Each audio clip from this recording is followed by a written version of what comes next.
আসসালামু আলাইকুম। আটার গোলাপ জামুন মিষ্টি রেসিপি। বিষয়টা কেমন অকওয়ার্ড লাগে না শুনতে? একটা চ্যানেলে এর ভিডিও দেখলাম। প্লাস অনেক ভিউ ছিল, এমনকি অনেক ভালো ভালো কমেন্ট, তাই বানানোর চেষ্টা করলাম। কিন্তু মেরে সাথে ক্যা হুয়া? কিউ হুয়া? ক্যাসে হুয়া? By the way, review of recipe চ্যানেলে সবাইকে স্বাগতম। গোলাপ জামুন মিষ্টি তৈরি করার জন্য হাফ কাপ আটা, হাফ কাপ গুঁড়া দুধ, হাফ চামচ ঘি এবং হাফ চামচ বেকিং সোডা দিয়ে শুকনো উপকরণগুলো খুব ভালোভাবে মিশিয়ে নেব। দেন রুম টেম্পারেচারে থাকা লিকুইড দুধ অল্প অল্প করে দিয়ে এমন স্টিকি একটা ডো তৈরি করে নেব। দেন হাতে কিছুটা ঘি দিয়ে এটা খুব ভালোভাবে মেখে নিব। এবার মিষ্টির ডো থেকে লিচি কেটে নেব পছন্দ অনুসারে। আমি 7টা লিচি করেছি। এবার মিষ্টির শেপ দেওয়ার আগে একটু মথে নিয়ে তারপর গোল গোল শেপ করে নিলাম। অবশ্যই খেয়াল রাখতে হবে যেন কোনো ধরনের স্কেচ এই মিষ্টিগুলোর গায়ে না থাকে, কেননা না হলে মিষ্টি ফেটে যাওয়ার সম্ভাবনা থাকে। দেন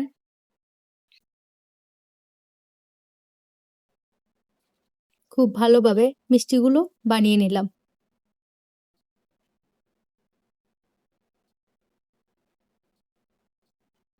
এই তো সুন্দর সুন্দরী মিষ্টি।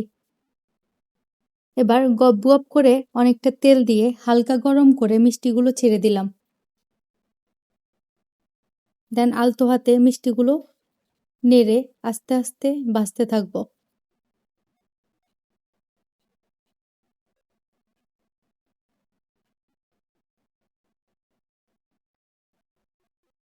আমি বেশ ডার্ক করে মিষ্টিগুলো ভেজেছি, কেননা শিরায় দিলে কালার হালকা হয়ে যাবে। এই তো আমার সুন্দর সুন্দরী মিষ্টি রেডি। চলুন শিরা তৈরি করি। তার জন্য 1 কাপ চিনি, 2 কাপ পানি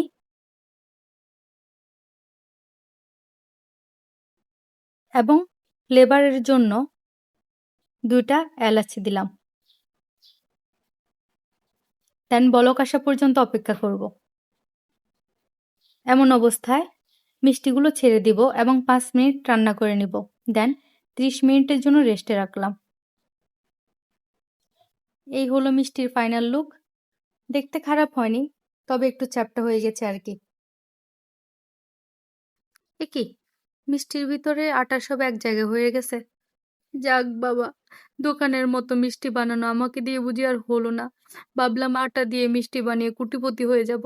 যাক, সব দুঃখ সাইডে রাখি। সবশেষে বলতে চাচ্ছি যে এসব আউল ফল জিনিসে কেউ পা দিবেন না। এসব জিনিস থেকে দূরে থাকাই বেটার মেবি। ধন্যবাদ। আসসালামু আলাইকুম।